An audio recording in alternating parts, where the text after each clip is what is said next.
हमने पिछले एपिसोड में देखा था कि वो दोनों मेडिटेशन के लिए बैठे।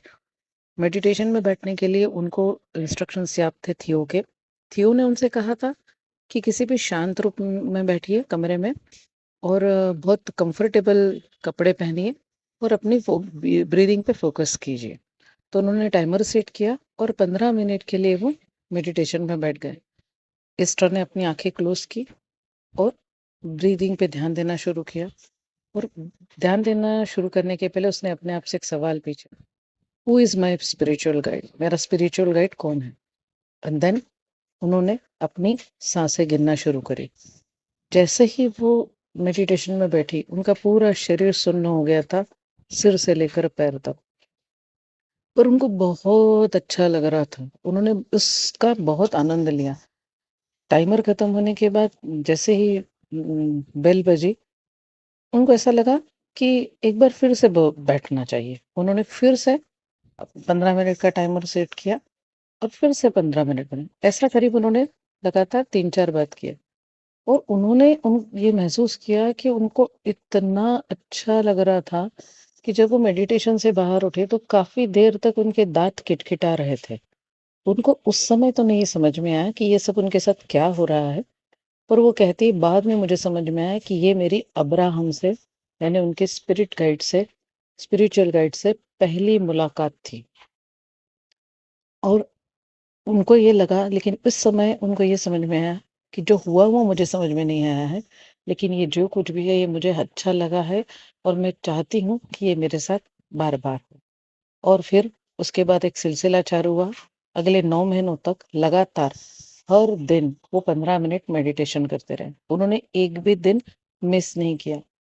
उनको कभी सुनपन लगता था, कभी उनको किसी हर चीज से डिटैचमेंट फील होता था, मतलब किसी से कोई लेना देना नहीं। हर समय उनको कुछ अलग अनुभव आते थे। कुछ तो भी अलग होता था उनके साथ, पर उनको समझ में नहीं आता था। और फिर 1985 की ये बात है कि थैंक्स गिविंग के एक दिन पहले जब वो मेडिटेट कर रहे थे, तो उन ईस्टर का सिर ऐसा एक साइड से दूसरे साइड पर घूमने लगा। कुछ दिनों तक उसके सिर के ऐसे ही कुछ मूवमेंट्स होते रहे। उसको समझ में नहीं आ रहा था कि ये क्या चल रहा है, पर उसको बहुत अच्छा लग रहा था वो जो भी सिर के मूवमेंट हो रहे थे। उसको ऐसा लग रहा था जैसे कि वो कहीं उड़ रही हो। एंड देन तीसरे दिन इस मूवमेंट, नई जो मूवमेंट्स उनके लाइफ में स्टार्ट हुई थी, उस मेडिटेशन के सेशन के दौरान उनको ये एहसास हुआ कि उनका सिर ऐसे ही अचानक नहीं हवा में घूम रहा है, बल्कि उनकी नाक से कुछ तो भी लिखा जा रहा है। और वो जोर से चिल्लाई कि जेरी, मेरी नाक है ना, कुछ लिख रही है। जेरी तुरंत कॉपी पेन लेकर बैठ गए और एस्टर के पूरे शरीर में रोम रोम पुलकित हो उठा, आनंद से भर गई। उसको कुछ लगा कि जैसे कुछ अपनी बॉडी में से, उसकी बॉडी में से, उसके शरीर में से कुछ अंदर प्रवेश कर रहा है, कुछ तो भी उसके शरीर में बह रहा, ऐसा उसको फीलिंग है। जैसे ही जेरी ने किताब में लिखना शुरू किया, ये अपनी नाक से जो इनकी नाक लिखवा रही थी वो इन्होंने लिखना शुरू किया, कहना शुरू किया। और वो लिखा जा रहा था, I am Abraham, I am your spiritual guide. मेरा नाम अब्राहम है और मैं आपका स्पिरिचुअल गाइड हूँ। बाद में अब्राहम ने उन्हें बताया कि ये वो कोई एक व्यक्ति नहीं है, वो बहुत सारे यहाँ पर एकत्रित है। पर चूंकि एस्टर अपने स्पिरिचुअल गाइड का नाम जानना चाहती थी और ये बार बार मान रही थी कि वो स्पिरिचुअल गाइड कोई एक पर्सन होगा, इसलिए अब्राहम ने अपना पहला परिचय एकांक एकार्थी में दिया था या सिंगुलर में दिया था। लेकिन बाद में ये समझ में आया कि अब्राहम कोई एक सिंगल कॉन्शियसनेस नहीं है, it was a group of collective consciousness, मतलब बहुत सारी कॉन्शियसनेस इकट्ठी होकर वो एस्टर से बात करना चाहती थी। और अब्राहम ने उनको बताया कि हम आपके कान में कोई शब्द गुनगुनाने की कोशिश नहीं कर रहे थे या कहने की कोशिश नहीं कर रहे थे। हम आपको विचारों के माध्यम से हमारी बात आप तक पहुंचाने का प्रयास कर रहे थे और ये हमने कई बार किया। पर एस्टर को जो थियो ने कहा था कि कोई भी विचार आए तो उसे झटक दो और अपना ध्यान पूरा सांसों पे फोकस करो, तो एस्टर जो भी विचार उनके दिमाग में आती थी उनको झटक देती थी। इसलिए काफी समय से अब्राहम जब तक जेरी से कांटेक्ट करने की कोशिश भी करते रहे, तो जेरी ने उन थॉट्स के ऊपर फोकस नहीं किया।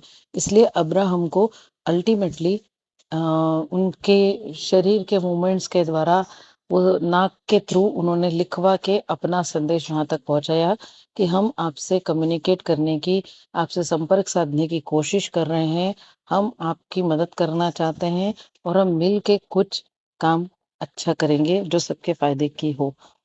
उस दिन उनको बहुत अच्छा लगा और इसके बाद ये सिलसिला काफ़ी दिनों तक चलता रहा। जेरी कोई भी सवाल पूछते थे और एस्टर अब्राहम्स के थ्रू कनेक्ट होके और वो जवाब देती थी। कई बार जेरी एस्टर को रात को भी उठा देते थे और रात को भी उनका ये सवाल जवाब का सेशन चलता रहता था। एस्टर को ऐसा लग रहा था कि ये सब बहुत धीमी गति से हो रहा है, लेकिन जेरी खुश थे क्योंकि उनको ऐसा लग रहा था कि इन्फॉर्मेशन जो उनको मिल रही है वो सही मिल रही है, तो भले ही समय लगे तो कोई बात नहीं। लेकिन एक रात की बात है, एस्टर को बहुत ज़्यादा स्ट्रॉन्ग सेंसेशन आया, जैसे उनके हाथ और उनके उंगलियां ऊपर नीचे हो रही हो और उन्होंने जेरी उनके करीब में लेटे हुए टीवी देख रहे थे और जेरी की छाती पर उनके हाथ और उंगलियां ऐसे चलने लगे मानो वो कुछ लिखना और करना चाहते। और अचानक उनको ऐसा लगा कि उनको उठ के अपने टाइपराइटर के पास जाना चाहिए और वो उठ के गई और उन्होंने अपने उंगलियों को टाइपराइटर पे लिखा।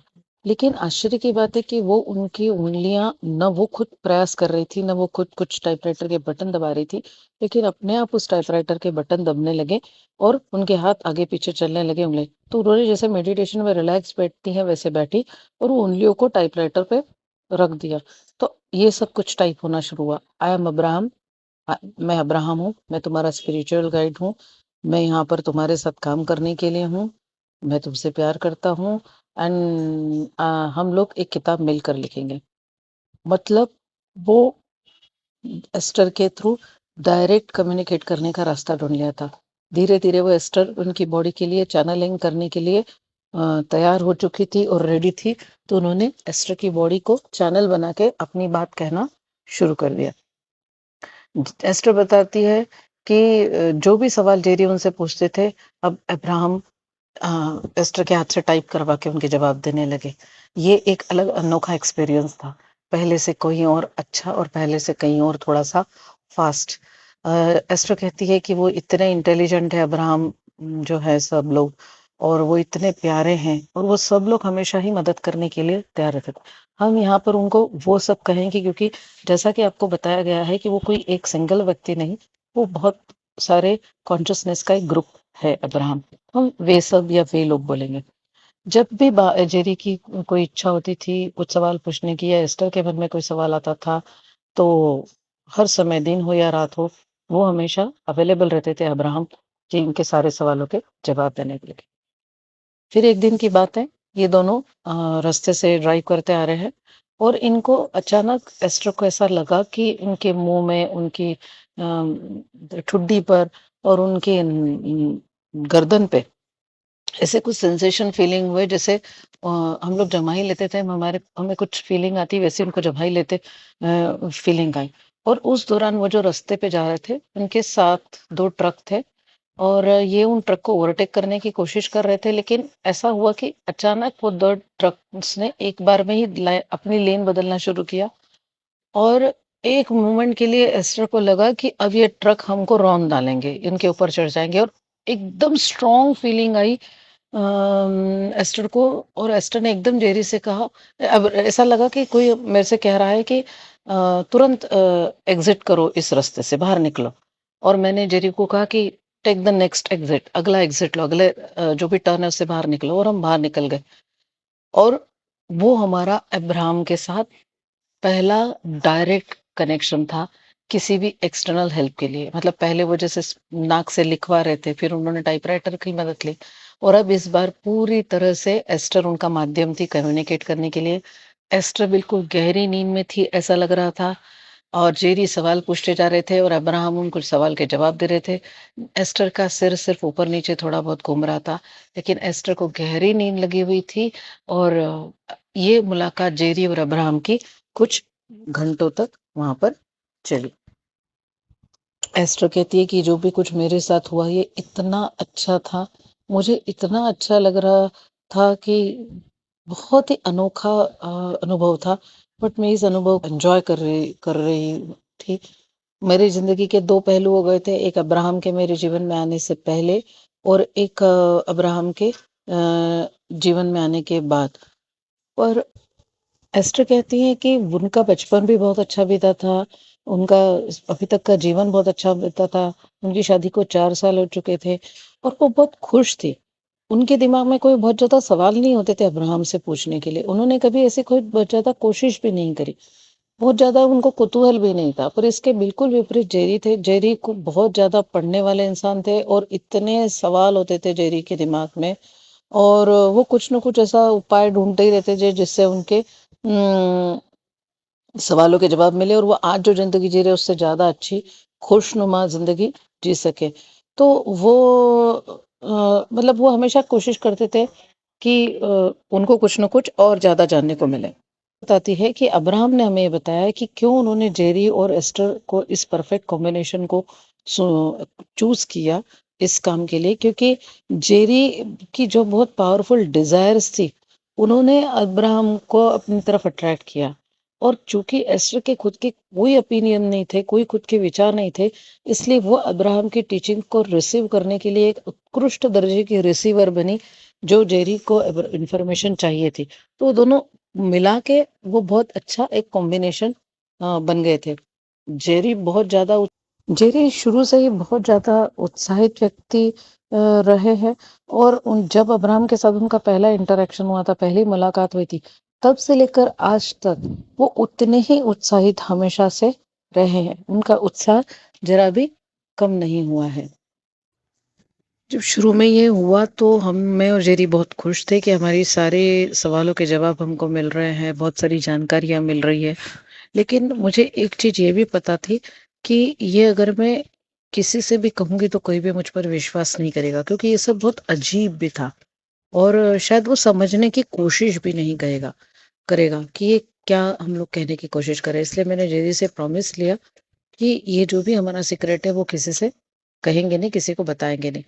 लेकिन जैसा कि आप जेरी को जान गए हैं, अभी तक जेरी ऐसा कर सके ये संभव नहीं था और जेरी ने ये चीज़ बहुत जल्दी ही लोगों को पता चलने लगी और इतने सालों में पता नहीं कितने ही हजारों लाखों लोगों को हमने अब्राहम से मिलवाकर उनके सवालों के जवाब पाने में मदद करी है। अब्राहम कभी भी हमारा भविष्य बताने में इंटरेस्टेड नहीं रहते थे। उनका सिर्फ एक मानना था कि उन्हें ये पता है, मुझे ऐसा लगता है कि उन्हें पता है कि हमारा भविष्य क्या है, ये उनको दिखता था। पर वो हमारे शिक्षक बनना ज़्यादा पसंद करते थे, जो हम आज जहाँ हैं वहाँ से हम जहाँ जाना चाहते हैं वहाँ हमें ले जाने में मदद कर सके। उनका ये कहना था कि ये उनका काम नहीं है कि आप क्या चाहो ये वो बताए, पर उनका ये काम है कि आप जो भी चाहते हो वो पाने में आपकी मदद करना, केवल और केवल यही उनका काम है। और जो भी आप जो भी चाहते हो उस दिशा में जाने के लिए आपको जो भी डिसीजंस लेना चाहिए, उस डिसीजंस लेने में हम आपको गाइड करेंगे कि ये डिसीजंस लेने से आप वहाँ पे पहुँच सकते हो।